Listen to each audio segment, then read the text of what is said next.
Je parle 7 langues, dit le fils de la femme de ménage. Le PDG français rit, mais fut instantanément glacé.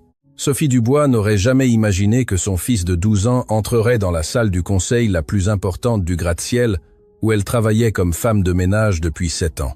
Louis avait toujours été un enfant curieux, mais ce mardi matin, il avait fait quelque chose qui pourrait coûter son emploi à sa mère et détruire les rêves qu'elle cultivait en silence. Ce fut lors de la réunion trimestrielle de l'entreprise multinationale que l'enfant apparut à la porte de la salle de conférence du 32 étage. Antoine Chevalier, le PDG français, connu pour sa rigueur implacable en affaires, expliquait aux cadres français pourquoi les contrats internationaux étaient annulés les uns après les autres. L'homme de 60 ans, vêtu de son impeccable costume et sa cravate soigneusement nouée sur sa chemise blanche, laissait apparaître ses cheveux grisonnants, parlait en anglais lorsqu'il fut interrompu par le son de la porte qui s'ouvrait. Louis entra, portant son cartable usé, son t-shirt rouge froissé et ses baskets élimées que Sophie avait réussi à lui acheter à la fin de l'année précédente. Ses grands yeux déterminés balayèrent la pièce jusqu'à trouver le PDG français. Les 5 cadres présents se regardèrent avec malaise, certains chuchotant sur la manière dont cet enfant avait réussi à passer la sécurité. Monsieur Chevalier haussa un sourcil avec dédain, clairement agacé par l'interruption. Sa voix chargée d'accent coupa le silence de la pièce comme une lame affûtée. « Qu'est-ce que cela signifie? Comment cet enfant est-il entré ici ?» Louis ne montra aucune intimidation face à la présence imposante de l'homme d'affaires.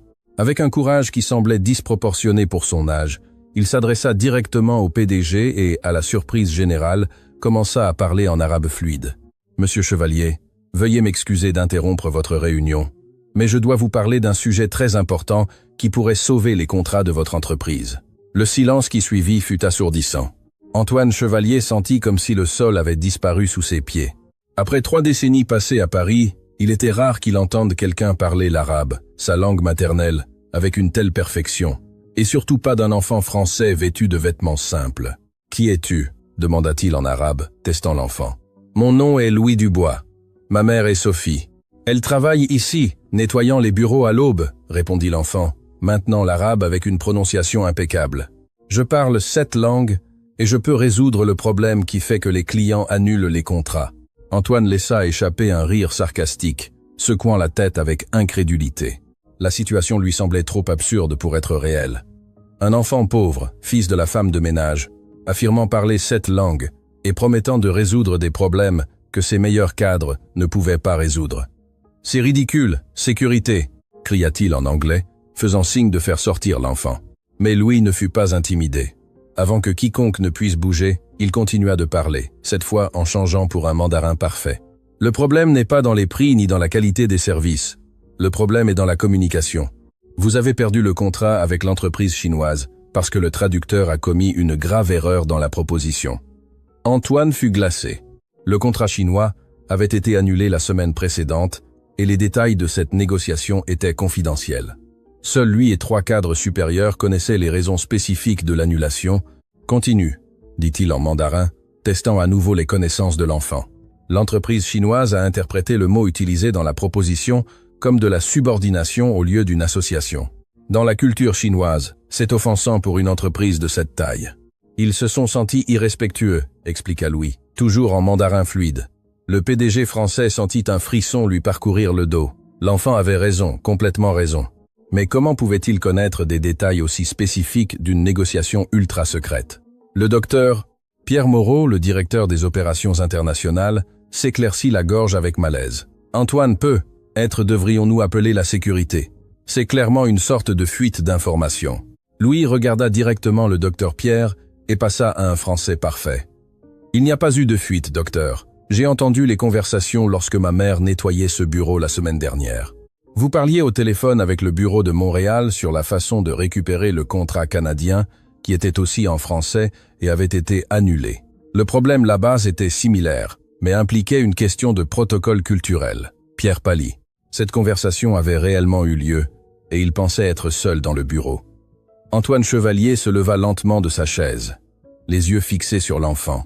Des décennies d'expérience en affaires lui avaient appris à reconnaître un véritable talent lorsqu'il le voyait, mais cela dépassait tout ce qu'il avait jamais vu. « Expliquez le problème canadien », ordonna-t-il en français. « L'entreprise canadienne a annulé parce que vous avez envoyé le contrat sans le traitement formel approprié. En France, il est essentiel d'utiliser Monsieur le Président au lieu de simplement Monsieur lorsque l'on s'adresse au PDG d'une entreprise de cette taille.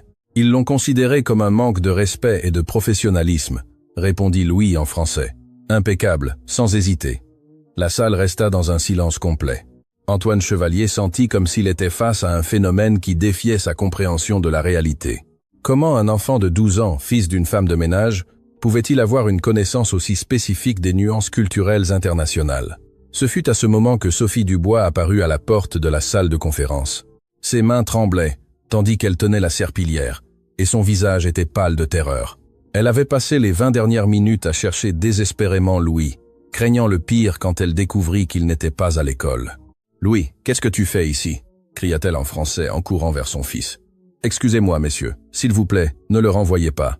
Il n'a pas fait ça avec de mauvaises intentions. » Sophie s'agenouilla devant le PDG français, ses larmes tombant sur le sol en marbre poli qu'elle-même avait nettoyé quelques heures plus tôt. « S'il vous plaît, monsieur Chevalier, je vous en supplie, ce n'est qu'un enfant curieux.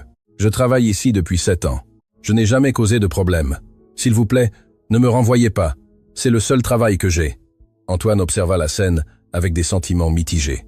L'humilité et le désespoir de Sophie contrastaient drastiquement avec la confiance inébranlable de son fils. C'était comme si deux réalités différentes coexistaient dans la même famille. Louis s'agenouilla à côté de sa mère, posant sa petite main sur son épaule tremblante. « Maman, tu n'as pas à t'agenouiller devant qui que ce soit. Monsieur Chevalier est un homme juste, dit-il en français. Puis il passa à l'allemand, s'adressant au PDG. « Monsieur, votre entreprise perd des contrats parce qu'elle ne comprend pas les subtilités culturelles. En Allemagne, par exemple, vous avez perdu le contrat parce que vous avez envoyé la proposition un vendredi après-midi. Dans la culture d'affaires allemande, cela démontre un manque de planification et de sérieux. » Antoine s'assit lourdement sur sa chaise. L'enfant avait encore raison. Le contrat allemand avait été perdu exactement pour les raisons que Louis décrivait. Mais ces détails n'avaient jamais été discutés ouvertement. « Comment as-tu appris tout ça ?» demanda Antoine, cette fois en français, sa voix chargée d'une curiosité authentique plutôt que d'irritation. Louis aida sa mère à se relever avant de répondre. « J'ai toujours été curieux des langues. J'ai commencé à étudier seul à la bibliothèque municipale quand j'avais 8 ans. Je regardais des vidéos gratuites sur Internet. J'empruntais des livres. Je conversais avec des immigrés dans le quartier où nous vivons. Ma mère travaillait tellement que je passais beaucoup de temps seul. Alors étudier est devenu mon divertissement. » Sophie essuya ses larmes avec la manche de sa blouse d'uniforme. « Il a toujours été différent, monsieur. Depuis tout petit, il préférait les livres plutôt que de jouer comme les autres enfants. Je ne pouvais pas lui acheter de cours de langue, mais il s'arrangeait toujours pour apprendre. » Le docteur Pierre Moreau croisa les bras, clairement agacé par la situation. « Antoine, c'est trop irrégulier. Nous ne pouvons pas prendre de décisions basées sur les paroles d'un enfant. Aussi impressionnant soit-il, il pourrait tout inventer. » Louis regarda le docteur Pierre avec un sérieux qui semblait très mature pour son âge. « Voulez-vous que je vous le prouve ?» demanda-t-il en portugais parfait. « Vous avez perdu le contrat italien parce que vous n'avez pas compris que lorsque vous avez dit « si pensiamo », cela ne signifiait pas qu'ils allaient y penser comme une considération positive. En Italie, cette expression est une manière polie de dire non. Ils avaient déjà décidé de ne pas accepter la proposition. » Le docteur Pierre pâlit de nouveau. Cette information spécifique sur l'expression italienne et son contexte culturel était quelque chose qu'il avait découvert à peine 2 jours auparavant, grâce à un consultant spécialisé que l'entreprise avait engagé à prix. « Dehors !» Antoine Chevalier se leva et commença à marcher dans la pièce, les mains jointes dans le dos. Toute son expérience de vie lui disait qu'il était face à quelque chose d'extraordinaire, mais son esprit rationnel luttait pour traiter la réalité qui se déroulait sous ses yeux. « Montre-moi la 7e langue », le défia-t-il en français. Louis sourit pour la première fois depuis qu'il était entré dans la pièce. Le problème avec l'entreprise espagnole n'était pas culturel, mais de temps, répondit-il en français fluide. Vous avez programmé la vidéoconférence sans considérer qu'en Espagne, ils déjeunent de 14h à 6h. La réunion a été programmée exactement à cette heure, ce qu'ils ont interprété comme un manque de respect envers les coutumes locales. Antoine ferma les yeux un instant, sentant comme si le monde qu'il connaissait était en train de se reconstruire autour de lui. Le garçon avait raison sur absolument tout, chaque détail, chaque nuance culturelle, chaque erreur spécifique qui avait coûté des millions à l'entreprise. Chers auditeurs, si vous aimez l'histoire, n'hésitez pas à laisser votre j'aime et surtout à vous abonner à la chaîne. Cela nous aide beaucoup, nous qui commençons maintenant. Continuons. La tension dans la pièce atteignit un nouveau niveau lorsque le docteur Pierre suggéra à voix basse à Antoine qu'il serait être préférable d'appeler la sécurité pour enquêter sur la fuite de ces informations confidentielles. Les autres cadres présents chuchotaient entre eux, clairement mal à l'aise avec la situation inhabituelle qui se déroulait. Sophie serra la main de son fils, ses yeux encore rouges d'avoir tant pleuré. Elle connaissait bien ce regard sur les visages des hommes puissants. C'était le même que celui qu'elle voyait lorsqu'elle passait inaperçue en nettoyant les bureaux à l'aube. Pour eux, elle et Louis n'étaient que des obstacles gênants qui devaient être écartés. « Louis, allons-y, tu as déjà causé trop de problèmes », lui chuchota-t-elle, essayant de le tirer vers la porte. Mais Louis ne bougea pas. Ses yeux restèrent fixés sur Antoine Chevalier, comme s'il pouvait lire quelque chose dans l'expression du PDG français que les autres ne parvenaient pas à percevoir. « Monsieur Chevalier », dit-il en russe parfait, provoquant un sursaut visible chez l'homme d'affaires. « Je sais que vous aussi venez d'une famille modeste. J'ai lu votre histoire dans un magazine d'affaires à la bibliothèque. Votre père était vendeur de tapis dans les rues de Marseille, un immigré qui avait tout bâti à la force de ses bras. Vous comprenez ce que c'est d'avoir du talent mais de ne pas avoir d'opportunité. » Antoine sentit comme si on lui avait donné un coup de poing dans l'estomac. La mention de son père et des tapis de Marseille toucha des souvenirs qu'il avait enfouis depuis des décennies. Peu de gens au monde connaissaient ces détails intimes de sa jeunesse, et il ne s'attendait certainement pas à les entendre de la bouche d'un garçon français de 12 ans. « Comment sais-tu ça ?»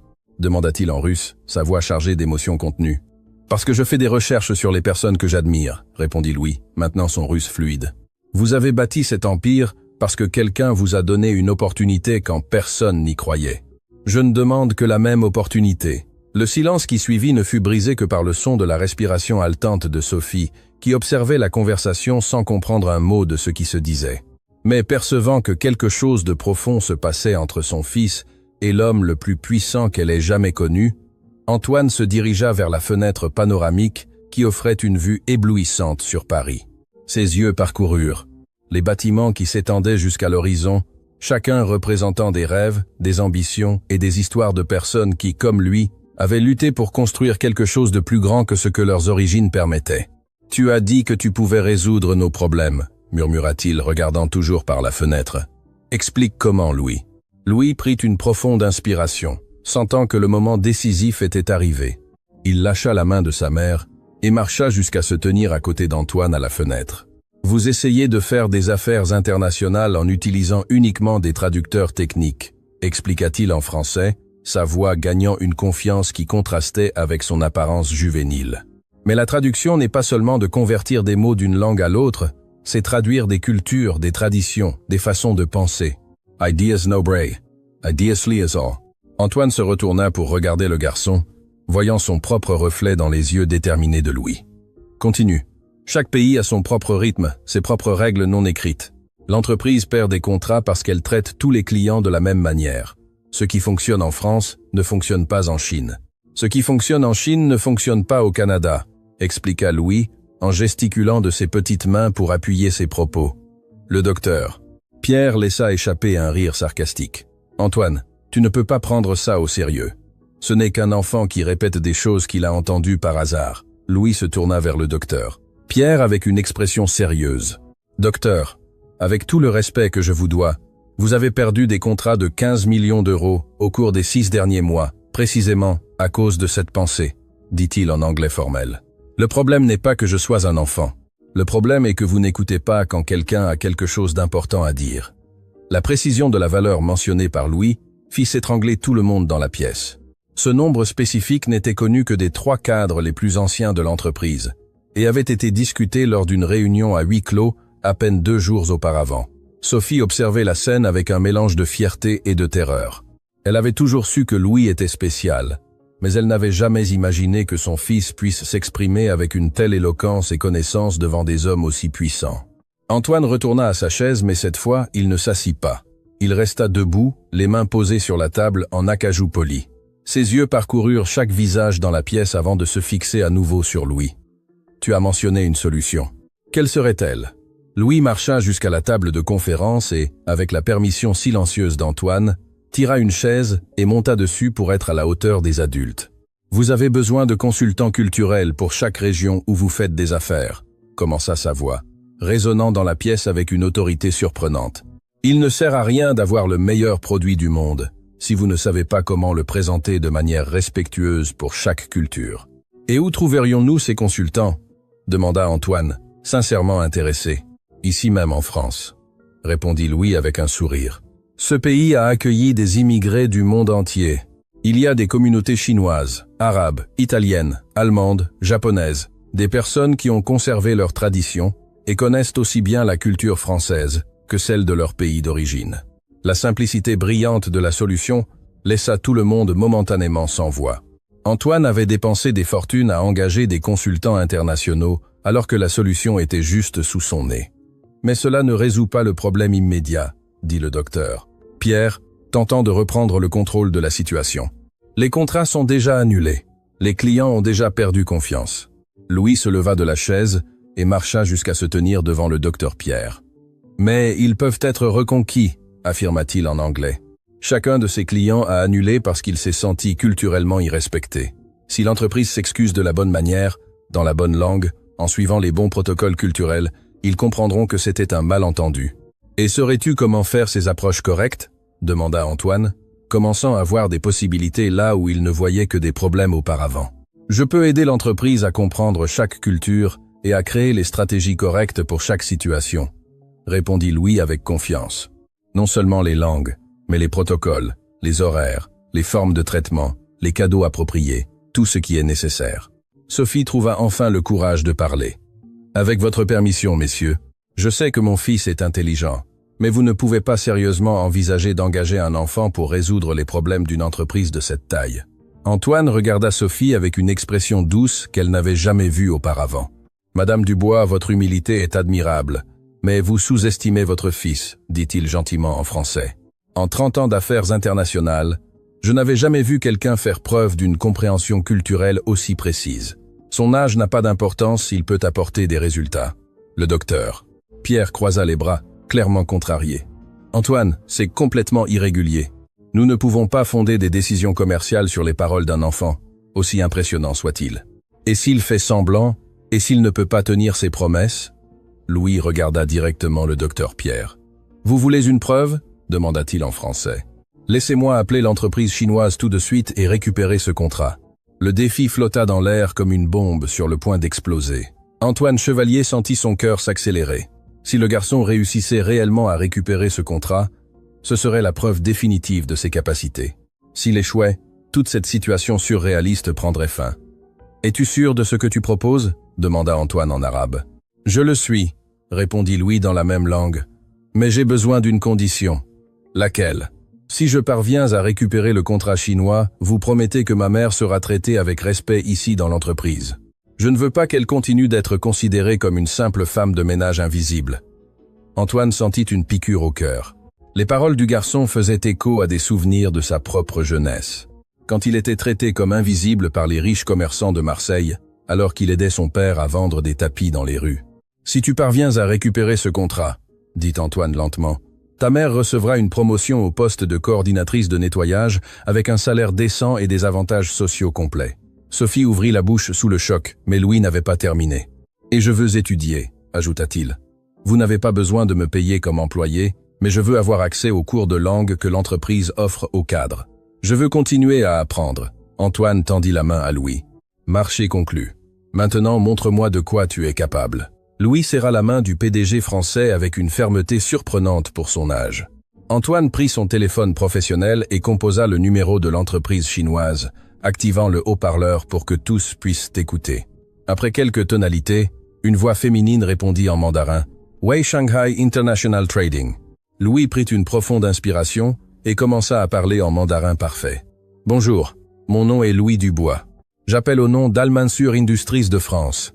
Je voudrais parler avec le directeur Chen au sujet d'une question importante liée au malentendu culturel qui a causé l'annulation de notre accord. » Il y eut une pause de l'autre côté de la ligne. « Un instant, s'il vous plaît. » Pendant qu'ils attendaient, Antoine observa les expressions des cadres autour de la table.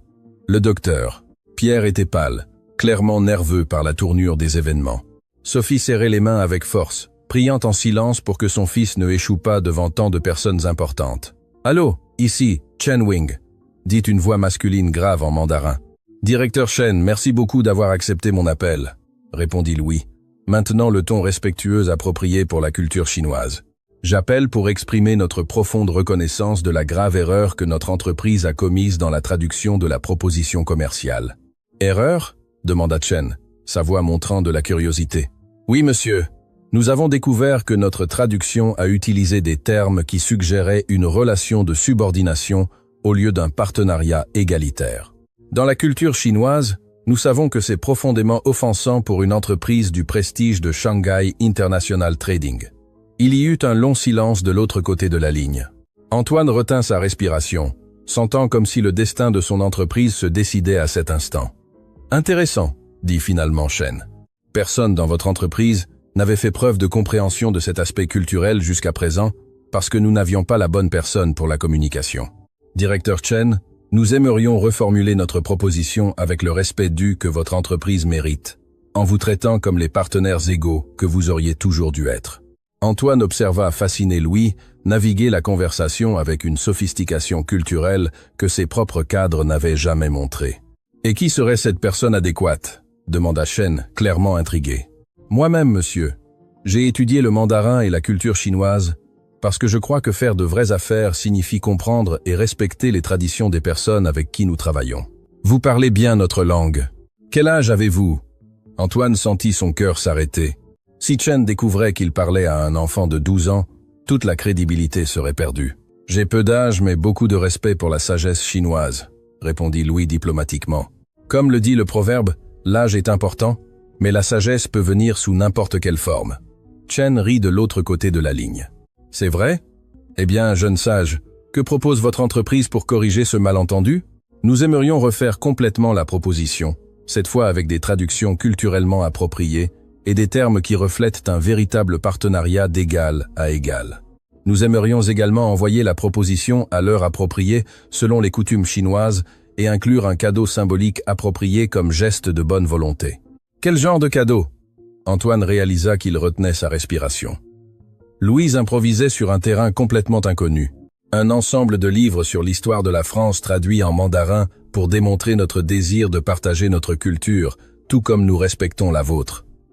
Intéressant. Et quand cette nouvelle proposition serait-elle prête? Dans une semaine, directeur Chen, suffisamment de temps pour s'assurer que chaque détail est parfait et culturellement approprié. Très bien, nous attendrons. Et jeune homme. Oui, monsieur. Votre entreprise a bien fait de finalement trouver quelqu'un qui comprend que les vraies affaires commencent par le respect mutuel. Merci beaucoup, directeur Chen. Passez une excellente journée. Lorsque Louis raccrocha le téléphone, le silence dans la pièce était absolu. Antoine Chevalier regarda le garçon avec une expression qui mêlait surprise, admiration et quelque chose qu'il n'avait pas ressenti depuis des décennies, une humilité authentique. Le docteur Pierre était pâle comme un drap, luttant clairement pour traiter ce qu'il venait de voir. Les autres cadres chuchotaient entre eux, leur visage reflétant un mélange d'incrédulité et de respect à contre-cœur. Sophie avait les larmes aux yeux, mais cette fois c'étaient des larmes de fierté. Son fils venait de converser avec un cadre chinois comme s'il était un diplomate expérimenté, naviguant des nuances culturelles dont elle ne savait même pas qu'elles existaient. « Louis, » dit Antoine lentement, « tu viens de faire quelque chose que mes meilleurs cadres n'ont pas réussi en 6 mois. Maintenant, nous devons faire en sorte que la proposition se concrétise, » répondit Louis avec sérieux. « Il ne sert à rien de promettre si nous ne pouvons pas tenir nos promesses. » Antoine se leva et marcha de nouveau vers la fenêtre, ses mains tremblant légèrement.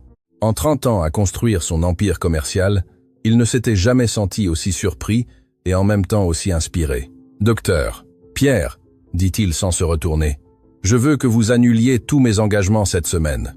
Nous allons travailler exclusivement sur la proposition chinoise. » « Antoine, tu ne peux pas être sérieux à l'idée de travailler avec un enfant ?»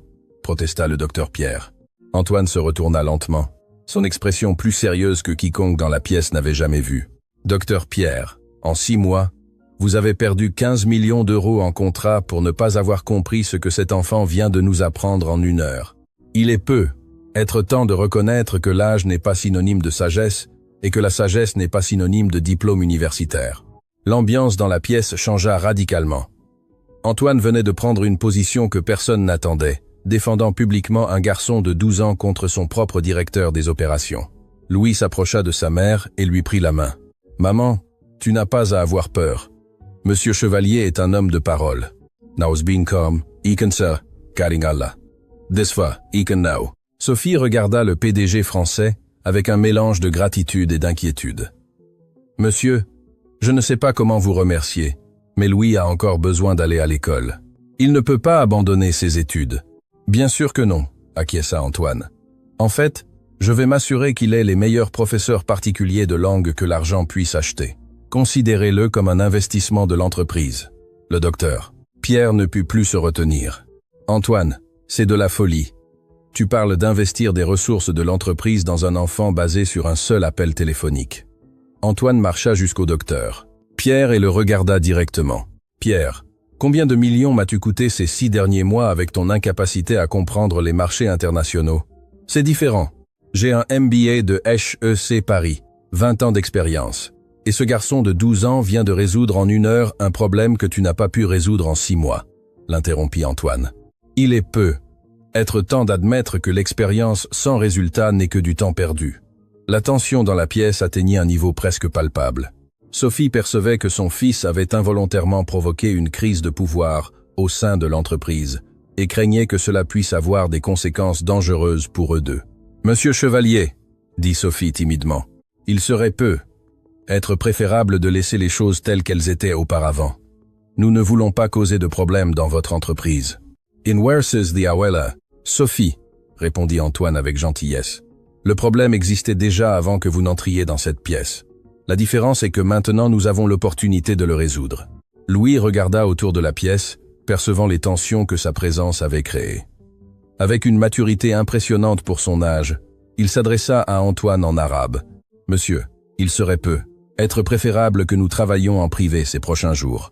Je ne veux pas créer de problème entre vous et votre équipe. »« Non, » répondit Antoine fermement en français pour que tous comprennent. « Je ne vais pas cacher le talent au nom des égos blessés. Si quelqu'un dans cette entreprise a un problème à travailler avec Louis, il peut chercher un emploi ailleurs. » L'ultimatum résonna dans la pièce comme un coup de tonnerre. « Docteur. » Pierre pâlit encore plus, réalisant clairement que sa position dans l'entreprise était remise en question publiquement. « Antoine, nous devons parler en privé, » dit le docteur Pierre entre ses dents. « Il n'y a rien à dire en privé, Pierre. Louis va travailler avec nous à la récupération des contrats perdus et toute personne qui ne peut pas accepter cela est libre de quitter l'entreprise aujourd'hui même. » Antoine se tourna vers Louis et Sophie. « Vous deux, accompagnez-moi. Nous allons travailler dans mon bureau privé. » En sortant de la salle du conseil, Antoine s'arrêta à la porte et regarda en arrière. « Docteur Pierre, je veux la liste complète de tous les contrats perdus au cours des 6 derniers mois sur mon bureau dans 1 heure. Si vous voulez conserver votre emploi, il est préférable de commencer à collaborer au lieu de résister. » Le bureau privé d'Antoine Chevalier occupait tout l'étage supérieur du bâtiment. Les murs étaient décorés d'anciennes tapisseries orientales, racontant des histoires de sa famille, et un mur entier était couvert d'étagères, remplis de livres dans diverses langues. Sophie regardait autour d'elle, les yeux écarquillés. Pendant 7 ans à nettoyer ce bâtiment, elle n'avait jamais imaginé qu'un jour elle serait assise dans le bureau le plus important du bâtiment en tant qu'invitée. « Asseyez-vous, s'il vous plaît, » dit Antoine en désignant des fauteuils en cuir qui coûtaient plus que ce que Sophie gagnait en 1 année entière. Louis s'assit naturellement, mais Sophie resta debout, clairement mal à l'aise. « Madame Dubois, s'il vous plaît, asseyez-vous. Vous êtes mes invités maintenant, pas des employés suivant les protocoles, » dit Antoine avec un sourire aimable. « C'est que, monsieur, je n'aurais jamais pensé être assise dans un fauteuil comme celui-ci, » admit Sophie, s'asseyant finalement au bord du fauteuil. Antoine servit de l'eau pour les deux, dans des verres en cristal. « Sophie, puis-je vous demander quelle est votre histoire? Comment vous et Louis êtes-vous arrivés ici ?» Sophie regarda son fils, qui l'encouragea d'un signe. « Eh bien, monsieur, le père de Louis m'a quitté quand il avait 3 ans. Il a dit qu'il ne voulait pas la responsabilité d'une famille. Depuis, nous ne sommes que lui et moi. Comment avez-vous obtenu cet emploi ici? » J'ai répondu à une annonce dans le journal. J'avais besoin d'un travail qui me permettait de m'occuper de Louis pendant la journée et de travailler la nuit. Le poste de nettoyage de nuit était parfait parce qu'il dormait pendant que je travaillais.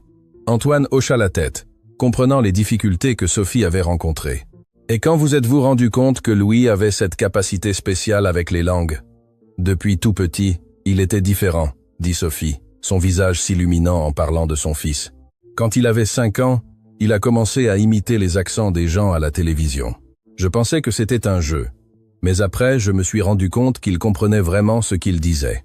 Comment a-t-il appris tant de langues sans avoir d'argent pour des cours?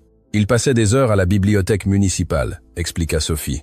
Quand j'arrivais du travail, je le trouvais souvent là, lisant des livres de langue ou regardant des vidéos sur l'ordinateur de la bibliothèque.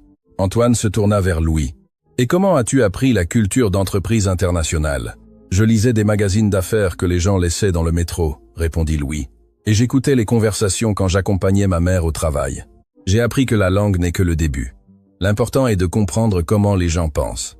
Combien de langues parles-tu vraiment couramment? » « 7 couramment. Français, anglais, arabe, italien, portugais, mandarin et russe. Je comprends un peu l'allemand et le japonais, mais je ne les parle pas encore bien. » Antoine hocha la tête en signe d'admiration. « En 30 ans d'affaires internationales, je parle 4 langues couramment. Toi, à 12 ans, tu en parles déjà 7. Vous avez dû construire une entreprise, » répondit Louis avec modestie. « Moi, je n'ai eu que le temps d'étudier. » La conversation fut interrompue par un coup à la porte.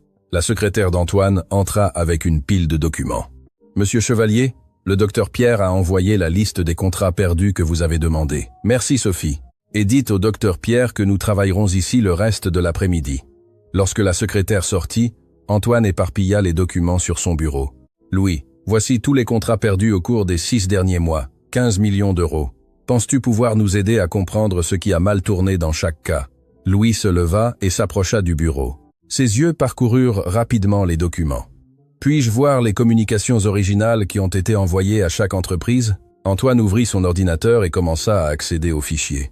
Pendant l'heure suivante, Louis examina méticuleusement chaque proposition, chaque courriel, chaque communication qui avait été envoyée aux entreprises internationales. « Le problème est systématique, » dit-il finalement. « Chaque entreprise a été traitée avec la même approche culturelle française, sans s'adapter à ses traditions spécifiques. Explique les détails.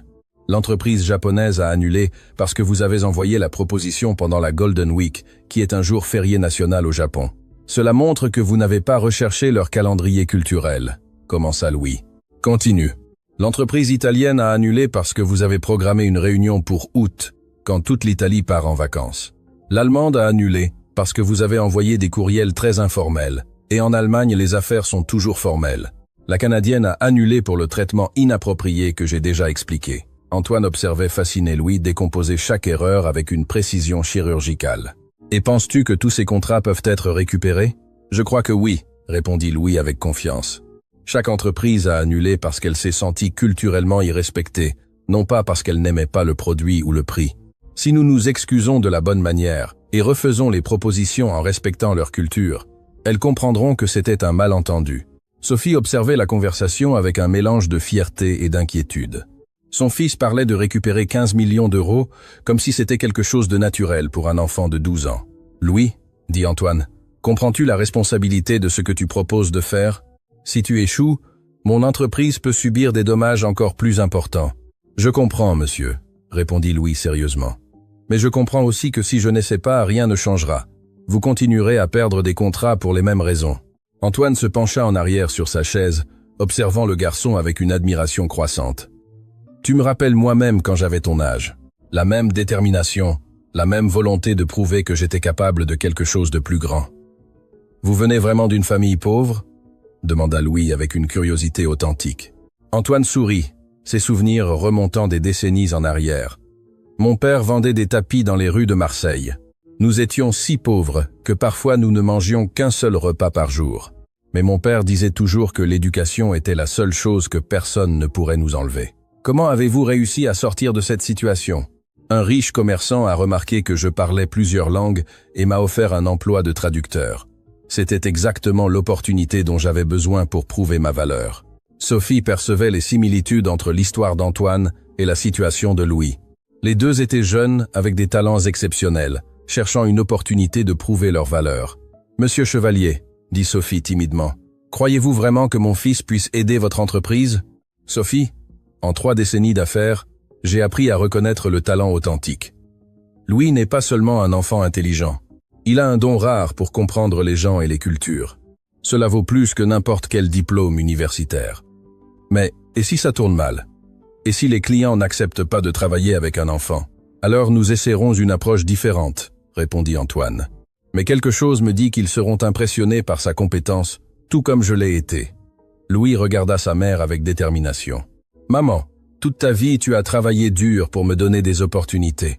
Maintenant c'est à moi de travailler dur pour te donner une vie meilleure. » Sophie sentit les larmes revenir à ses yeux. « Mon fils, je n'ai pas besoin d'une vie meilleure. J'ai juste besoin que tu sois heureux et en sécurité.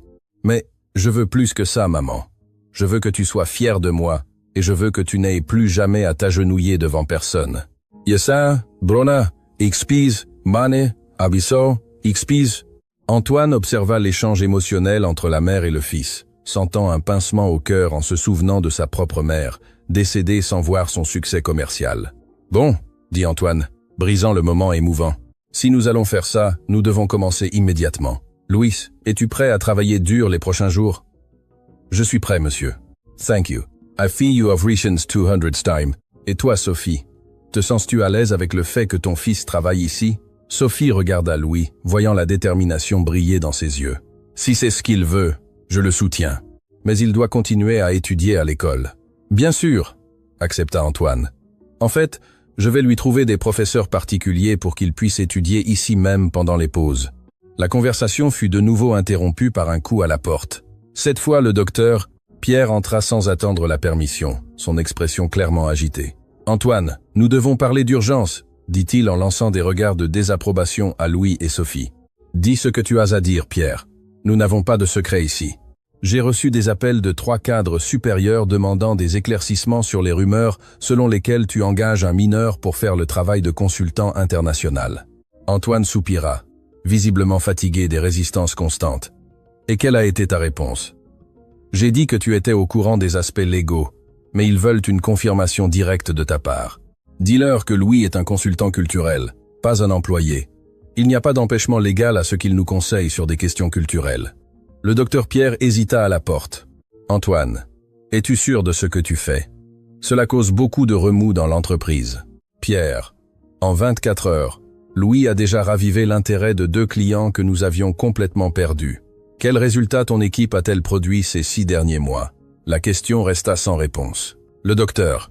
Pierre sortit du bureau, clairement mal à l'aise. « Monsieur Antoine, » dit Louis, « je ne veux pas causer de problème entre vous et votre équipe. » Louis, les changements rencontrent toujours de la résistance. L'important est que nous nous concentrions sur les résultats. Si nous parvenons à récupérer ces contrats, toute résistance disparaîtra. Dans l'après-midi, ils travaillèrent sur la stratégie pour aborder l'entreprise italienne. Louis expliqua qu'en Italie, les relations personnelles sont fondamentales pour des affaires réussies. Ils ont annulé parce que nous avons programmé une réunion en août, qui est le mois de vacances sacré en Italie, expliqua Louis. Mais aussi parce que notre approche était très froide et commerciale. Comment devons-nous les aborder alors? Nous devons commencer par parler de famille et de tradition. En Italie, les affaires sont des extensions des relations familiales. Si nous montrons un intérêt sincère pour l'histoire de leur entreprise, ils nous pardonneront l'erreur précédente. Antoine appela l'entreprise italienne. Comme c'était la fin de l'après-midi à Paris, il ferait nuit en Italie. Mais Louis avait fait des recherches et découvert que le PDG Giuseppe Rosini avait l'habitude de travailler tard. L'appel fut pris par une secrétaire qui parlait anglais avec un accent italien très prononcé. « Pronto, Rosini Industries. Buonasera, dit Louis en italien parfait. Posso parlare con il signor Giuseppe Rosini, per favore? Un momento, prego. » Quelques minutes plus tard, une voix masculine chaleureuse répondit. « Pronto, Giuseppe Rosini. Signor Rosini, buonasera. Mi chiamo Louis Dubois. Chiamo dal Francia per conto di Allman Industries. Ah, sì, vostra azienda. Che cosa volete? Ciao, signor Rosini. Prima di tutto voglio scusarmi profondamente per l'errore culturale che abbiamo commesso. Programmare una riunione in agosto è stato molto irrispettoso verso le tradizioni familiari italiane. » Giuseppe rit de l'autre côté. Almeno qualcuno capisce che agosto è sacro per le famiglie italiane. Ma voi sapete perché agosto è così importante per noi? Sì, signore. È il momento in cui le famiglie si riuniscono, quando i nonni raccontano storie ai nipoti, quando le tradizioni vengono tramandate. È il cuore della cultura italiana.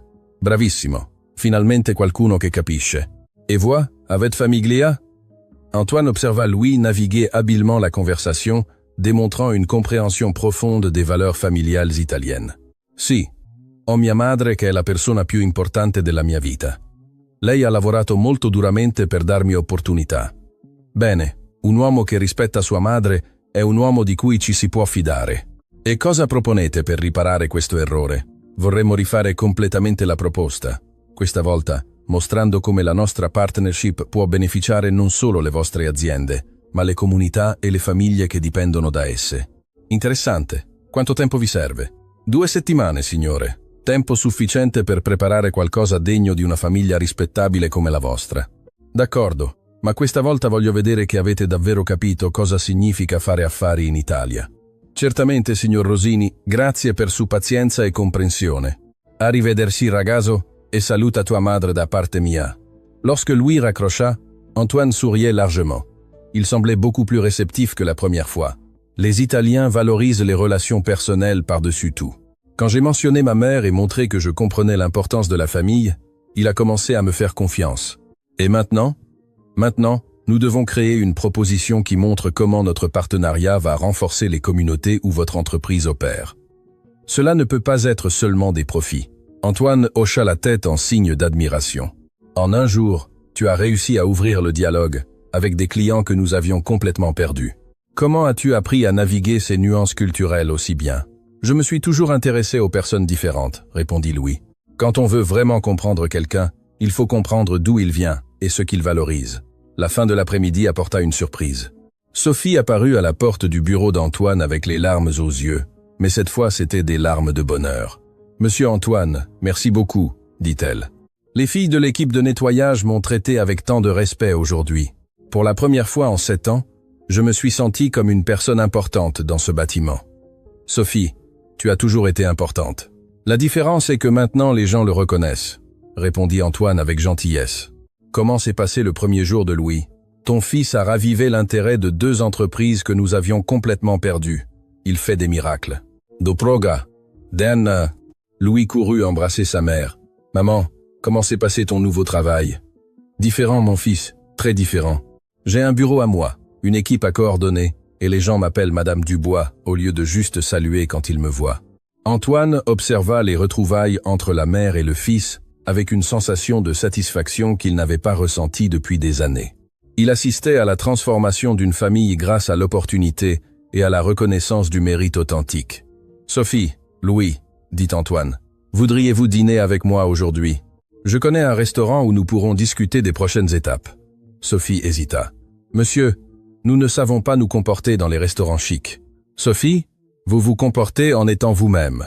L'authenticité vaut plus que l'étiquette formelle. » Pendant le dîner, dans un restaurant élégant du centre de Paris, Antoine raconta plus de détails de son propre parcours depuis les rues de Marseille jusqu'à devenir l'un des entrepreneurs les plus prospères de France. « Quand je suis arrivé à Paris il y a 30 ans, je ne parlais que l'arabe et un anglais basique, raconte Antoine. Je travaillais en vendant des produits importés dans le centre-ville. Je dormais dans une pension bon marché et je mangeais 1 fois par jour pour économiser de l'argent. « Comment avez-vous appris le français ?» demanda Louis. « De la même manière que toi tu as appris d'autres langues. Curiosité, dévouement et nécessité. Je savais que pour réussir en France, je devais comprendre non seulement la langue, mais aussi la culture française. Vous ne vous êtes jamais senti déplacé? Tous les jours, Louis. Mais j'ai appris qu'être différent peut être un avantage si l'on sait utiliser ces différences pour ajouter de la valeur. » Sophie écoutait fascinée les histoires d'Antoine, voyant des parallèles avec sa propre lutte pour offrir de meilleures opportunités à son fils. « Monsieur Antoine, dit Sophie, puis-je demander pourquoi vous nous aidez autant? » Antoine marqua une pause, considérant attentivement sa réponse. « Sophie, quand j'avais l'âge de Louis, un riche commerçant m'a donné une opportunité qui a changé ma vie. Il a vu du potentiel là où d'autres ne voyaient qu'un jeune homme pauvre. Maintenant, c'est à mon tour de faire la même chose. Mais, et si ça tourne mal? Et si Louis ne parvient pas à tenir sa promesse? Alors nous essaierons une approche différente, répondit Antoine. Mais quelque chose me dit que ton fils va nous surprendre tous, y compris lui-même. Le dîner se poursuivit avec Louis posant des questions détaillées sur les stratégies commerciales, tandis qu'Antoine était impressionné par la maturité et la perspicacité des questions du garçon. « Louis, as-tu déjà pensé à ce que tu veux faire quand tu seras grand ?» demanda Antoine. « Je veux aider des personnes comme nous à avoir de meilleures opportunités, » répondit Louis sans hésiter. « Je veux créer une entreprise qui valorise le talent, peu importe où la personne est née ou combien d'argent sa famille a. » Antoine sourit, reconnaissant en Louis le même idéalisme qui avait motivé sa propre trajectoire entrepreneuriale. C'est un objectif noble, et tu as tous les outils nécessaires pour l'atteindre. Quand ils rentrèrent chez eux ce soir-là, Sophie et Louis discutèrent de la façon dont leurs vies avaient complètement changé en seulement 2 jours. « Mon fils, es-tu sûr de pouvoir gérer toute cette responsabilité ?» demanda Sophie tandis qu'ils préparaient un dîner simple dans la petite cuisine de leur appartement. « J'ai peur, maman, » admit Louis. « Mais je sais aussi que c'est notre chance d'avoir une vie différente. Si je n'essaye pas maintenant, je n'aurai être plus jamais une opportunité comme celle-ci. Je te fais confiance, mon fils. J'ai toujours eu confiance. Je veux juste que tu saches que quoi qu'il arrive, je suis déjà fier de qui tu es. » Louis serra sa mère dans ses bras, sentant le poids de la responsabilité, mais aussi la force de l'amour inconditionnel qui l'avait toujours soutenu. « Maman, nous allons y arriver. Nous allons montrer à tous que des gens comme nous peuvent aussi faire la différence. » Ce soir-là, en étudiant des documents sur le protocole d'affaires internationales qu'Antoine lui avait fourni, Louis ne pouvait s'empêcher de penser aux défis qu'il affronterait les jours suivants. Il savait que beaucoup de gens dans l'entreprise d'Antoine doutaient de lui, et que toute erreur pourrait détruire non seulement ses propres opportunités, mais aussi nuire à la position d'Antoine et au nouveau poste de sa mère. Mais, outre la pression, il ressentait aussi une détermination ardente. Il avait enfin l'occasion d'utiliser ses talents pour quelque chose de significatif, pour transformer non seulement sa propre vie et celle de sa mère, mais aussi pour démontrer que la compétence et le caractère importent plus que l'origine sociale ou l'âge. Au Matindo. 3e jour, Louis arriva au bureau d'Antoine, décidé à accélérer les progrès. Ils avaient ravivé l'intérêt de 2 clients, mais devaient encore travailler sur les contrats allemands, italiens et canadiens. « Bonjour Louis » salua Antoine, qui était déjà au bureau depuis 6 heures du matin. « As-tu bien dormi ?»« Oui, monsieur. J'ai passé la nuit à penser aux stratégies pour les prochains clients. »« Excellente. Aujourd'hui, nous allons nous concentrer sur l'entreprise allemande. Tu as mentionné qu'ils valorisaient la formalité et la ponctualité. » « Exact. En Allemagne, les affaires sont traitées comme une science, » expliqua Louis. « Chaque détail doit être précis. Chaque délai doit être respecté exactement. Et la communication doit être claire et directe. Comment devons-nous les aborder ?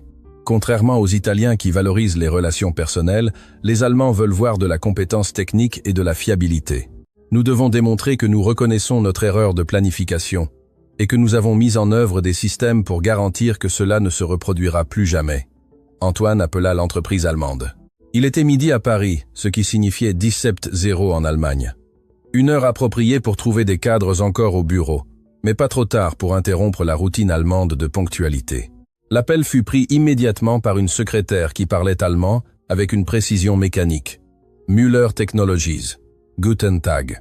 Guten Tag, répondit Louis en allemand formel parfait. Pourrais-je parler avec Herr Director Klaus Müller, s'il vous plaît? Il s'agit d'une affaire importante concernant Al-Mansour Industries de France. Un moment, s'il vous plaît. Après une courte attente, une voix masculine sérieuse répondit.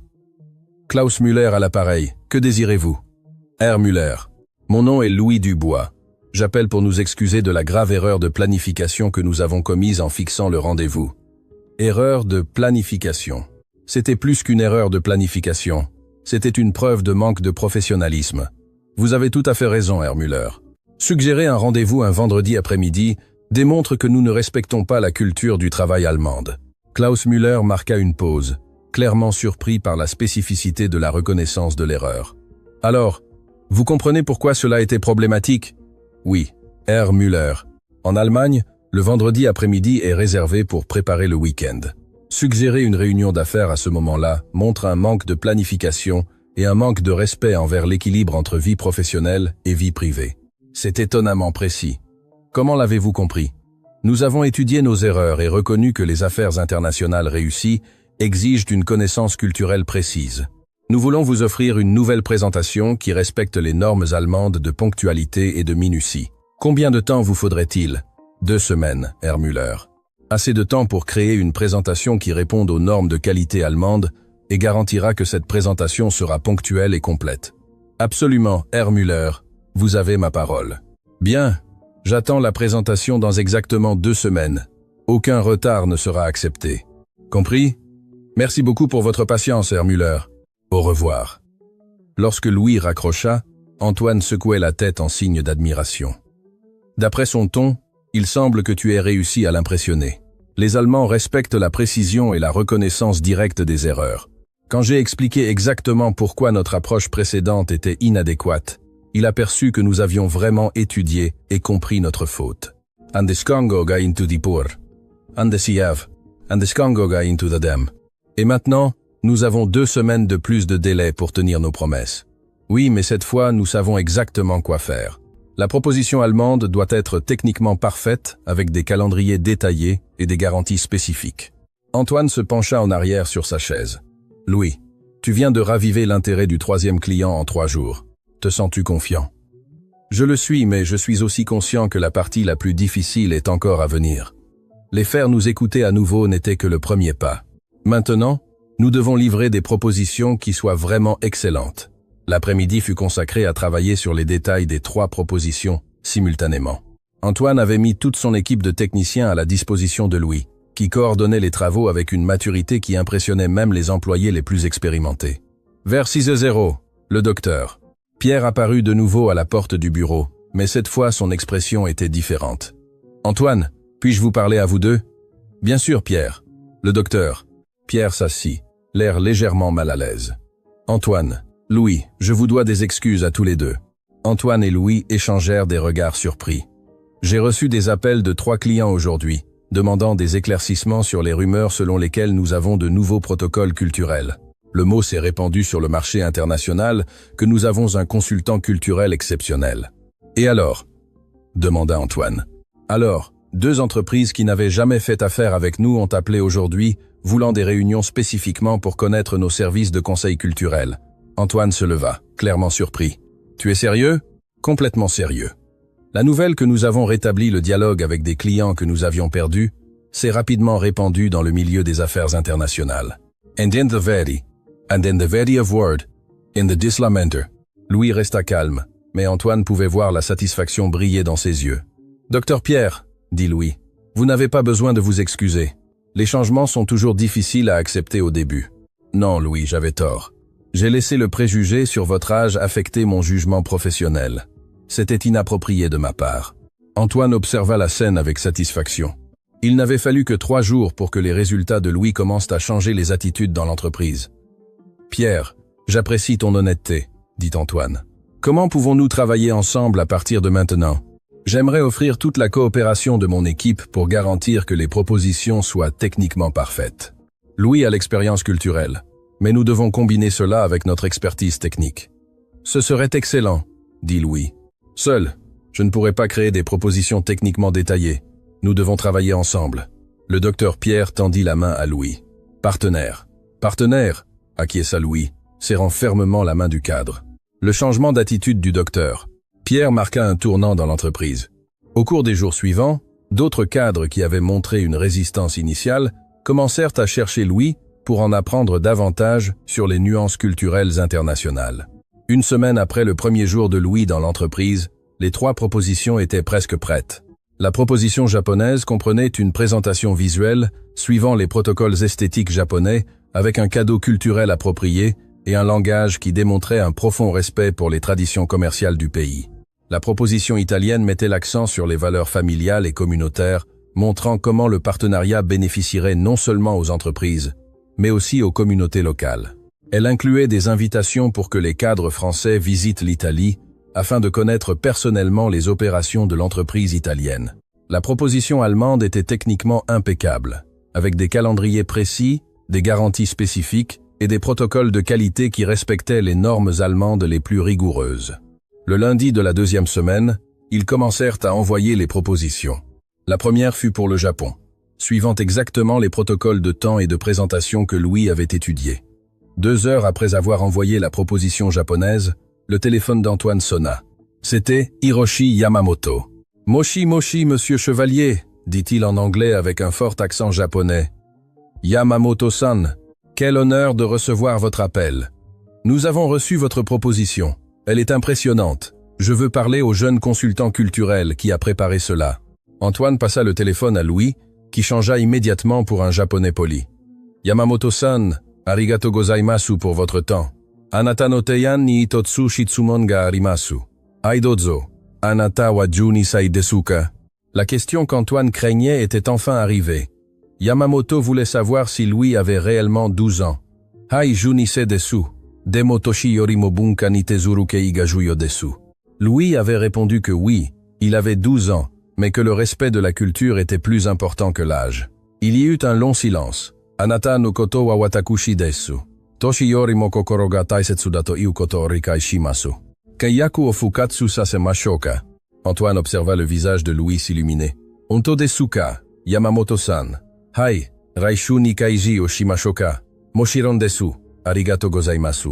Lorsque Louis raccrocha, Antoine le regardait avec une attente anxieuse.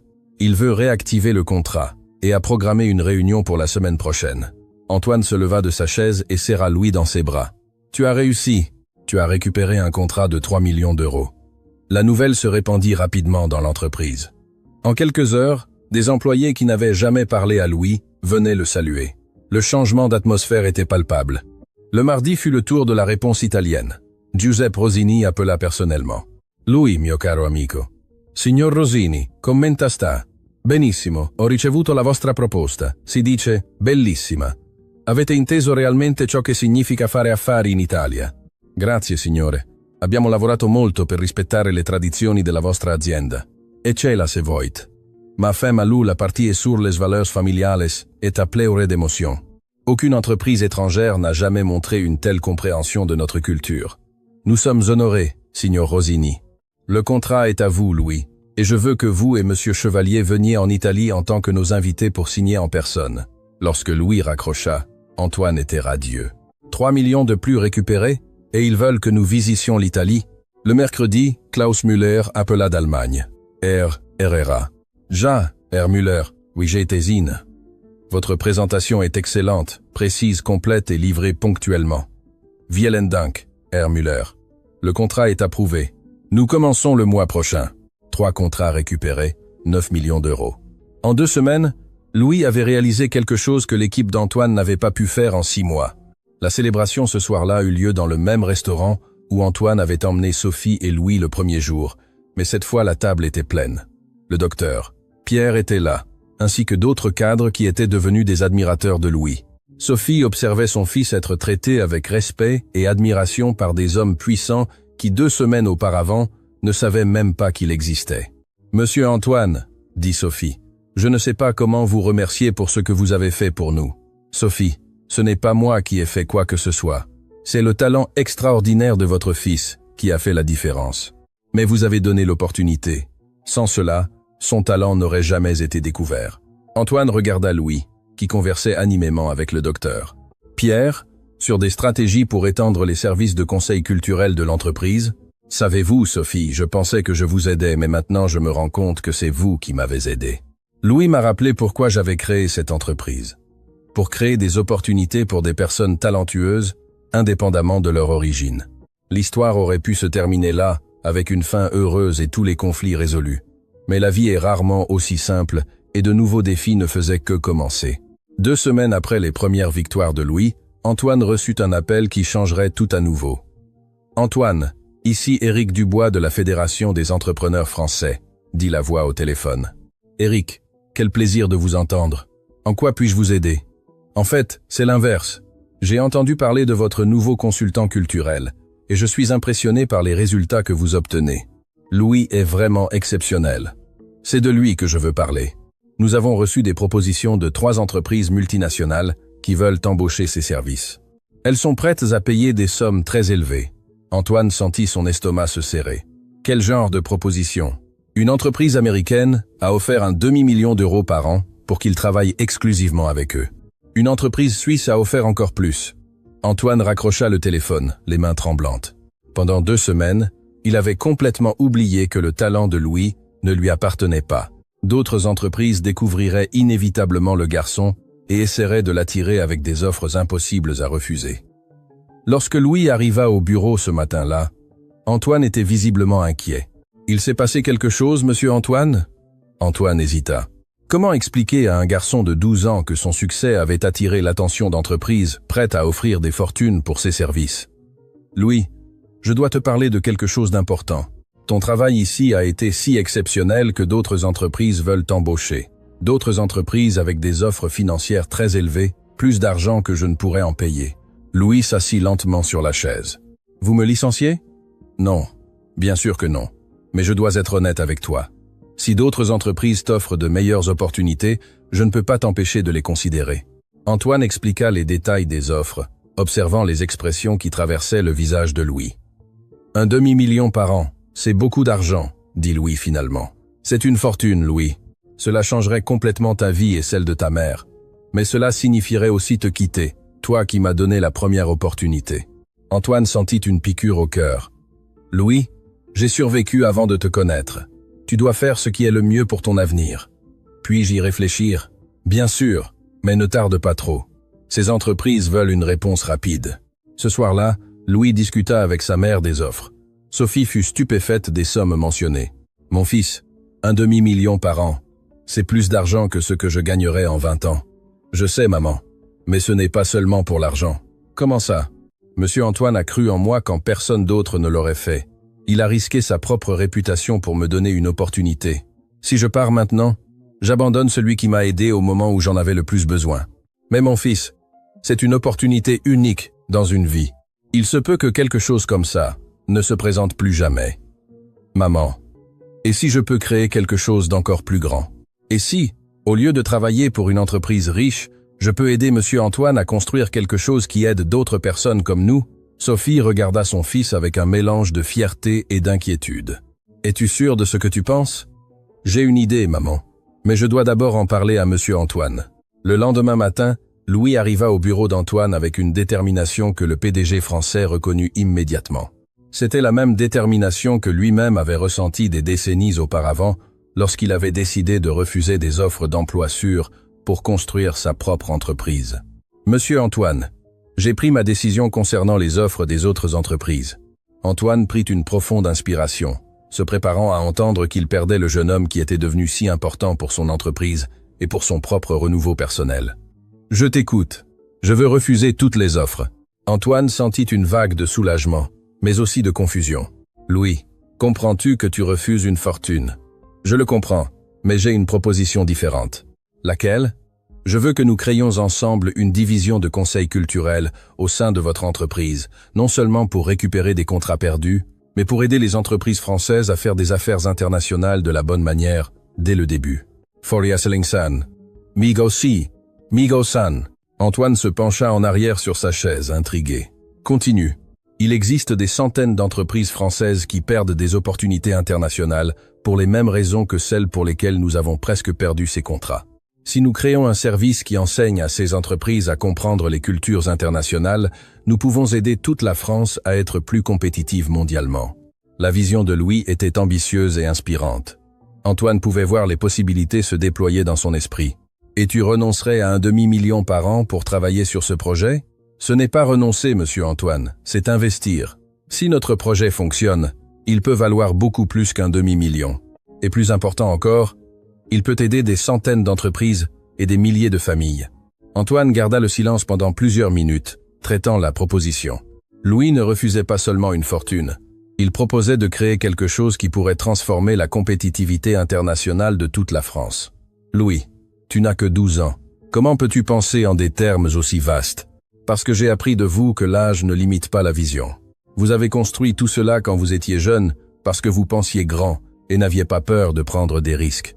Antoine se leva et marcha vers la fenêtre, regardant la ville de Paris en contrebas. Combien d'entreprises dans cette ville perdaient des opportunités internationales pour ne pas comprendre les différences culturelles? Combien de talents comme Louis étaient gâchés par manque d'opportunités? Si nous allons faire cela, dit Antoine lentement, cela doit être fait correctement, avec une structure professionnelle, des ressources adéquates et une équipe qualifiée. Megan, Ibisanama, Ibisan de Grou, vous acceptez? Antoine se tourna vers Louis avec un sourire. J'accepte, mais avec quelques conditions. Lesquelles? Premièrement, tu continues tes études. Nous allons engager les meilleurs professeurs pour que tu termines ton éducation formelle tout en développant ce projet. Je suis d'accord. Deuxièmement, ta mère sera associée minoritaire dans la nouvelle division. Elle a trop travaillé pour que tu sois le seul récompensé. Louis sentit des larmes monter aux yeux. Merci, monsieur Antoine. Et troisièmement, si à un moment donné tu changes d'avis et que tu veux accepter une de ces offres, tu as ma bénédiction. Je ne veux pas que tu te sentes piégé ici par gratitude. Je ne changerai pas d'avis, monsieur. C'est mon choix. La nouvelle de la nouvelle division de conseil culturel se répandit rapidement dans le milieu des affaires. En 2 semaines, ils avaient déjà 15 entreprises intéressées par les services. Les docteurs. Pierre fut choisi pour diriger les aspects techniques, tandis que Louis coordonnait les questions culturelles. Sophie, qui n'aurait jamais imaginé qu'un jour elle serait associée d'une entreprise, pleurait d'émotion chaque fois qu'elle voyait son nom sur la plaque de la nouvelle division. Chevalier Consulting Culturel. Fondateur, Antoine Chevalier. Louis Dubois, Sophie Dubois. 6 mois plus tard, la division avait déjà aidé 50 entreprises françaises à établir des alliances internationales réussies. Louis avait embauché d'autres jeunes talents d'origine modeste, créant une équipe diversifiée qui comprenait aussi bien les défis économiques que les nuances culturelles. Ce qui avait commencé comme une interruption inopportune lors d'une réunion d'affaires s'était transformé en une révolution dans la manière dont les entreprises françaises faisaient des affaires à l'échelle internationale. Mais l'histoire n'était pas encore terminée. La plus grande épreuve était encore à venir.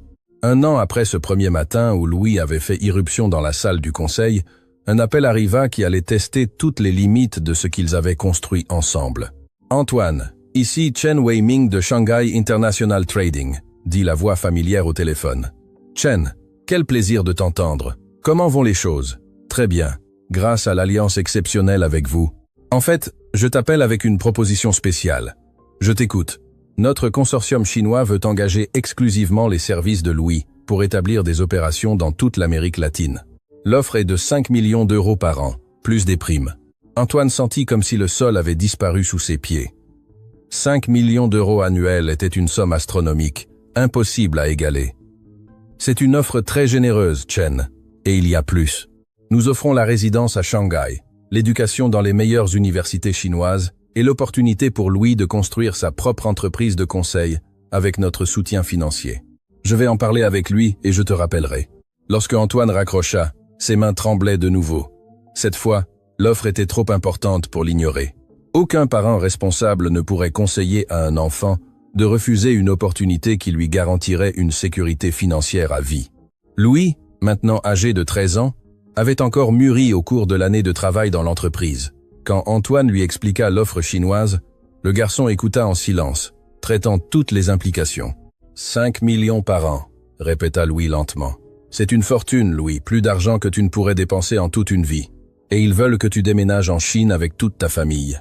Ta mère aurait aussi un poste de cadre là-bas. » Louis garda le silence pendant de longues minutes. « Monsieur Antoine, puis-je vous poser une question personnelle ? » « Bien sûr. Quand vous étiez jeune et que vous avez reçu votre première grande offre d'emploi, qu'est-ce qui vous a fait décider de la refuser et de construire votre propre entreprise ?» Antoine sourit, reconnaissant son propre chemin reflété dans la question de Louis. « J'ai réalisé que je voulais construire quelque chose à moi, quelque chose qui reflèterait mes valeurs et qui pourrait aider d'autres personnes comme moi. » Et le regrettez-vous ? Jamais. Même dans les moments les plus difficiles, je savais que je construisais quelque chose de plus grand que de l'argent. Louis hocha lentement la tête. « Alors, je crois que je connais déjà ma réponse. » Ce soir-là, Louis discuta longuement avec sa mère. Sophie, qui avait maintenant sa propre équipe et se sentait valorisée comme jamais auparavant, comprit parfaitement la décision de son fils. « Mon fils, 5 millions, c'est beaucoup d'argent, » dit Sophie. « Mais j'ai appris que le bonheur ne vient pas seulement de l'argent, il vient de faire quelque chose qui a du sens. Tu n'es pas en colère que je refuse tant d'argent ? Je suis fier, » répondit Sophie en serrant Louis dans ses bras. « Tu as choisi de construire quelque chose à toi au lieu de travailler pour d'autres. Cela montre que tu as vraiment grandi. » Le lendemain matin, Louis entra dans le bureau d'Antoine avec la même détermination qui l'avait toujours caractérisé. « Monsieur Antoine, je vais refuser l'offre chinoise. »« Louis, es-tu sûr ? 5 millions. »« Je suis sûr, mais je veux proposer quelque chose de différent. »« Quoi ? » ?»« Je veux étendre notre entreprise à d'autres pays d'Amérique latine. Au lieu de travailler pour les Chinois, nous pouvons rivaliser avec eux en offrant des services meilleurs et plus personnalisés. » Antoine regarda Louis avec un mélange d'admiration et d'inquiétude. « Tu proposes de rivaliser directement avec une puissance économique mondiale ? Je propose d'offrir quelque chose qu'ils ne peuvent pas, une véritable compréhension de la culture latino-américaine. Nous comprenons ces marchés mieux que n'importe quelle entreprise étrangère. » La vision de Louis était ambitieuse au point de paraître impossible, mais Antoine reconnaissait le même type d'ambition visionnaire qui l'avait poussé à construire sa propre entreprise des décennies auparavant. Si nous allons faire ça, cela exigera un investissement massif, des risques énormes et des années de travail acharné. Je suis prêt, monsieur Antoine, et si cela fonctionne, nous pourrons aider toute l'Amérique latine à être plus compétitive mondialement. Antoine tendit la main à Louis. « Partenaire pour toujours », répondit Louis, serrant fermement la main qui avait changé sa vie. « Cher auditeur, si vous aimez l'histoire, n'hésitez pas à laisser votre j'aime et surtout à vous abonner à la chaîne. Cela nous aide beaucoup, nous qui commençons maintenant. » Continuant, 5 ans s'écoulèrent depuis ce matin où un garçon de 12 ans avait fait irruption dans une salle de conférence, changeant des vies pour toujours. Louis, maintenant âgé de 17 ans, était assis à une table de réunion très différente de celle où tout avait commencé. Chevalier Consulting Culturel s'était étendu à 8 pays latino-américains, employant plus de 200 consultants culturels et aidant des milliers d'entreprises à établir des partenariats internationaux réussis. Sophie, maintenant directrice des opérations de l'entreprise, portait des tailleurs élégants et supervisait une équipe de 50 personnes, mais elle conservait toujours l'humilité et la gentillesse qui l'avaient toujours caractérisée. « Mon fils », dit Sophie en entrant dans la salle de réunion où Louis révisait des contrats. « Une lettre de l'université est arrivée. » Louis, qui avait terminé le lycée à 15 ans grâce à des professeurs particuliers, avait postulé à plusieurs universités internationales de commerce. « C'est de HEC Paris », dit Sophie en lui tendant l'enveloppe scellée. Louis ouvrit soigneusement la lettre. Après l'avoir lue, il regarda sa mère, les yeux brillants. « J'ai été accepté avec une bourse complète. » Sophie serra son fils dans ses bras, se souvenant du garçon curieux qui passait des heures à la bibliothèque municipale. « Et que vas-tu faire ? » « Je vais accepter, mais seulement si nous parvenons à structurer l'entreprise pour qu'elle fonctionne sans ma présence quotidienne. Je veux continuer à apprendre, mais je ne veux pas abandonner ce que nous avons construit. » Antoine, qui avait entendu la conversation depuis la porte, entra dans la pièce. « Félicitations, Louis. HEC Paris est une reconnaissance de tout ce que tu as grandi. Merci, monsieur Antoine, mais je n'irai que si nous parvenons à garantir que l'entreprise continuera à croître. Louis, tu as construit quelque chose de plus grand que ta propre présence. L'entreprise va prospérer parce que les principes que tu as établis sont ancrés dans chaque employé. » 3 mois plus tard, Louis se préparait à voyager à Paris. L'entreprise avait organisé une fête de départ dans le même restaurant où ils avaient célébré leur première victoire. Le docteur Pierre, qui était devenu l'un des plus grands défenseurs de Louis, prononça un discours émouvant. « Il y a 5 ans, j'ai douté d'un enfant de 12 ans. Ce fut la plus grande erreur professionnelle de ma vie. Louis m'a appris que la compétence n'a pas d'âge, que la vision n'a pas d'origine sociale et que l'humilité est la marque des vrais leaders. » Comment, l'alias, for, moment. Sophie était radieuse en voyant son fils être honoré par des personnes qu'elle considérait maintenant comme de la famille. « Mon fils, lui chuchota-t-elle, ton père a perdu l'occasion de connaître l'homme extraordinaire que tu es devenu. Maman, il a perdu l'occasion de connaître la femme extraordinaire que tu as toujours été, répondit Louis en embrassant la main de sa mère. Antoine se leva pour prononcer le dernier discours de la soirée. Il y a 5 ans, un enfant courageux a changé ma vie et mon entreprise pour toujours. Il m'a appris que donner des opportunités à des personnes talentueuses est le meilleur investissement que tout entrepreneur puisse faire. Mais plus que cela, il m'a rappelé pourquoi cela vaut la peine de construire quelque chose de plus grand que nous-mêmes. Antoine marqua une pause, ému. « Louis, tu vas à HEC Paris, mais tu porteras toujours notre gratitude et notre certitude que tu vas conquérir le monde entier. » Louis se leva pour répondre. « Monsieur Antoine, Madame Sophie, Docteur, Pierre, vous tous.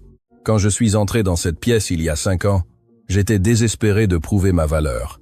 Aujourd'hui, je sais que ma vraie valeur réside dans les personnes incroyables que j'ai rencontrées sur ce chemin et dans les vies que nous avons réussi à transformer ensemble.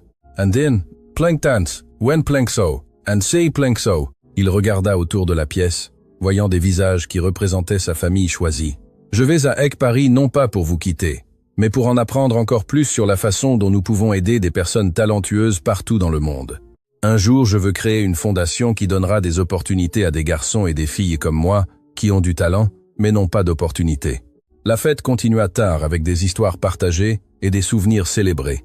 Mais le moment le plus émouvant se produisit lorsque Antoine appela Sophie et Louis pour une conversation privée. « J'ai une proposition pour vous, » dit Antoine dans le bureau qui était devenu le foyer de la famille qu'ils avaient choisi d'être. « Nous t'écoutons, » dit Sophie. « Je veux vous faire les associés majoritaires de l'entreprise. » Louis et Sophie furent sous le choc. « Monsieur Antoine, ce n'est pas nécessaire, » protesta Louis. « Ce n'est pas nécessaire, c'est juste.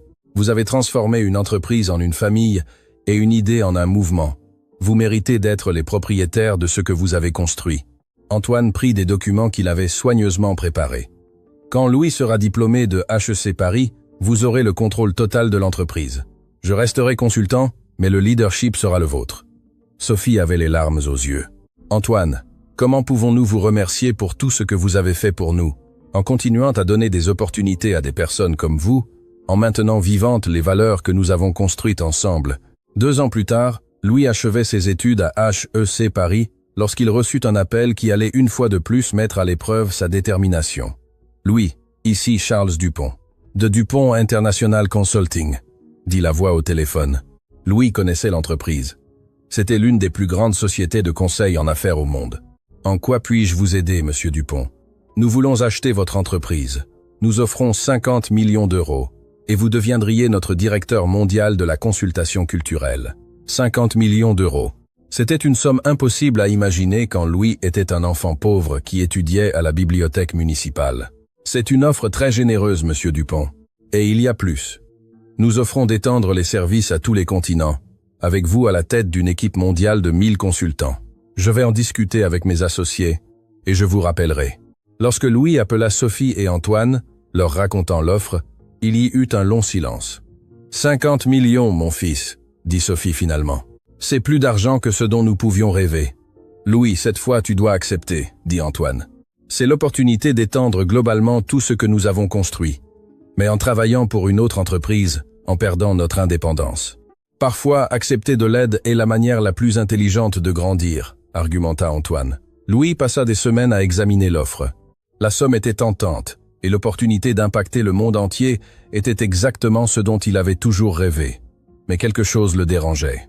Pendant des années, ils avaient construit une entreprise basée sur des valeurs de famille, d'opportunité et de croissance personnelle. Vendre à une grande corporation pourrait-il préserver ces valeurs? La réponse vint lors d'une visite à Paris, pendant les vacances de HEC Paris. Louis marchait dans le bâtiment où tout avait commencé lorsqu'il rencontra une jeune femme de ménage nettoyant les bureaux à l'aube.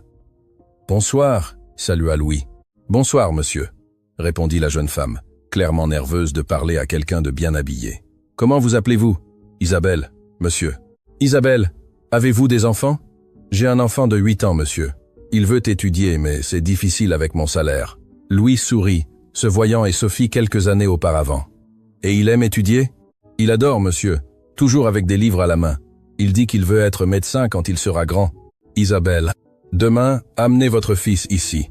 Je veux le rencontrer. » Le lendemain matin, Isabelle apparut nerveusement avec un enfant aux yeux brillants et aux vêtements simples, mais propres. Le garçon se présenta comme Thomas, et lorsque Louis commença à converser avec lui, il découvrit que l'enfant parlait un anglais basique, qu'il avait appris seul en regardant des vidéos sur Internet. « Thomas, que veux-tu être quand tu seras grand ?»« Médecin, monsieur. Je veux aider les personnes qui n'ont pas d'argent pour se soigner. » Louis vit en Thomas la même étincelle dans les yeux qu'Antoine avait vue en lui auparavant. « Thomas, voudrais-tu étudier dans une meilleure école ?» Les yeux de l'enfant s'illuminèrent. « J'aimerais beaucoup, monsieur, mais ma mère ne peut pas payer. » Before the femme, Prontinent, a fremst, and nine, is in mental. Et si je te disais que notre entreprise a un programme de bourse d'études pour les enfants d'employés? Isabelle ouvrit grand les yeux. Monsieur, ce serait un miracle. Louis réalisa à ce moment-là que vendre l'entreprise signifierait perdre la capacité de créer ces miracles personnels. Les grandes corporations ont des protocoles, des hiérarchies, des bureaucraties qui empêchent les connexions humaines directes. Cet après-midi-là, Louis appela Charles Dupont. « Monsieur Dupont, merci pour l'offre généreuse, mais je vais devoir la décliner. Puis-je demander pourquoi? Nous pouvons augmenter la valeur. Ce n'est pas une question d'argent, monsieur, c'est une question de but. Notre entreprise n'est pas seulement une affaire. C'est un mouvement pour donner des opportunités. Je ne peux pas risquer de perdre cette essence. Louis, vous refusez 50 millions d'euros. Je choisis quelque chose qui vaut plus que l'argent, la capacité de changer des vies directement. » 2 jours plus tard, Louis annonça sa décision à Sophie et Antoine. Il s'attendait à de la résistance, mais trouva une approbation fière. « Mon fils, tu as pris la bonne décision, » dit Sophie. « L'argent, nous pouvons le gagner d'autres manières, mais l'opportunité d'aider des personnes telles que nous étions, c'est unique. »« Louis, » dit Antoine, « Tu continues de me surprendre. À 19 ans, tu as une sagesse que beaucoup d'entrepreneurs de 60 ans n'ont pas. Louis sourit. J'ai appris des meilleurs professeurs, dit-il en regardant affectueusement Sophie et Antoine. 6 mois après avoir obtenu son diplôme de HEC Paris, Louis retourna définitivement en France pour prendre la pleine direction de l'entreprise. Sa première décision fut d'élargir le programme de bourse d'études. Thomas, le fils de la femme de ménage, Isabelle, fut le premier bénéficiaire du programme élargi. En quelques mois, il y avait 20 enfants de plus d'origine modeste, recevant une éducation de qualité financée par l'entreprise. « Louis, » dit le docteur Pierre lors d'une réunion, « le programme de bourse coûte beaucoup d'argent. » « Peut-être devrions-nous le réduire ?» Docteur Pierre, interrompit Louis gentiment. Vous souvenez-vous quand vous avez douté de moi parce que j'étais un enfant? Combien de Thomas y a-t-il là-bas, n'attendant qu'une opportunité? Le docteur. Pierre baissa la tête, honteux. Tu as raison. Excuse-moi d'avoir remis cela en question. Pas besoin de t'excuser. Tu dois m'aider à trouver plus d'enfants talentueux à aider. L'entreprise continua de croître, mais maintint toujours son accent sur les valeurs humaines plutôt que sur le profit maximum. Louis mit en œuvre une politique unique. Pour chaque nouveau contrat international, l'entreprise devait identifier et aider au moins une famille en situation de besoin. 5 ans après avoir obtenu son diplôme de HEC Paris, Louis était de nouveau dans une salle du conseil, mais cette fois, il était de l'autre côté de la table, observant une jeune fille de 15 ans qui avait demandé à lui parler. « Monsieur Louis, » dit la jeune fille nerveusement, « mon nom est Manon. Ma mère travaille à la cuisine du bâtiment et je parle 5 langues. » Louis sourit, reconnaissant sa propre histoire qui se répétait. « Quelle langue parles-tu, Manon? »« Français, anglais, arabe, portugais et italien. »« J'apprends l'allemand. »« Et comment les as-tu apprises? »« Internet, la bibliothèque, en parlant avec des touristes dans le centre-ville. » Louis se leva et tendit la main à Manon. « Bienvenue dans l'équipe, Manon. Nous allons voir ce que nous pouvons construire ensemble. » Sophie, maintenant âgée de 50 ans, observait depuis la porte et sentait son cœur se remplir de gratitude. Son fils n'avait pas seulement atteint le succès personnel. Il avait créé un cycle d'opportunités qui se perpétuait. Antoine, à 72 ans, avait officiellement pris sa retraite, mais il visitait toujours l'entreprise régulièrement.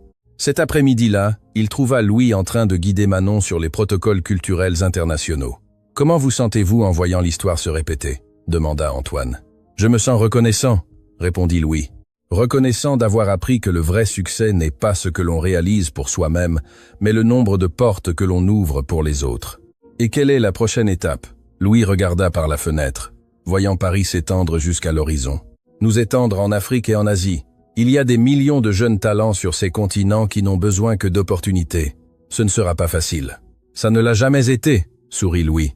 Mais quand on a la bonne famille à ses côtés, tout est possible. Ce soir-là, Sophie, Antoine et Louis dînaient ensemble dans le même restaurant où ils avaient célébré leur première victoire une décennie auparavant. « Regrettez-vous quelque chose ?» demanda Antoine. « Je regrette d'avoir mis tant d'années à comprendre ma propre valeur, » dit Sophie. « Mais je suis reconnaissante d'avoir élevé un fils qui a toujours su la valeur des personnes. »« Je regrette d'avoir hésité à donner des opportunités à des personnes différentes, » dit Antoine. Mais je suis reconnaissant d'avoir rencontré une famille qui m'a appris que la différence est une force. Et toi, Louis? Louis regarda Sophie et Antoine, les 2 personnes qui l'avaient façonné. Je ne regrette rien, dit-il finalement. Chaque décision, chaque défi, chaque opportunité refusée ou acceptée nous a conduits jusqu'ici. Et c'est exactement là que nous devons être. Fin de l'histoire. Eh bien, qu'avez-vous pensé de cette incroyable histoire de dépassement et de reconnaissance? Dites-nous dans les commentaires quel moment a le plus touché votre cœur. Était-ce quand Louis a montré son courage dans la salle du conseil? Quand Antoine a reconnu son propre passé dans l'enfant? Ou quand Sophie a finalement reçu le respect qu'elle a toujours mérité? Laissez un j'aime si vous avez été ému et abonnez-vous à la chaîne pour ne pas manquer d'autres histoires inspirantes comme celle-ci. Votre opinion est très importante pour nous.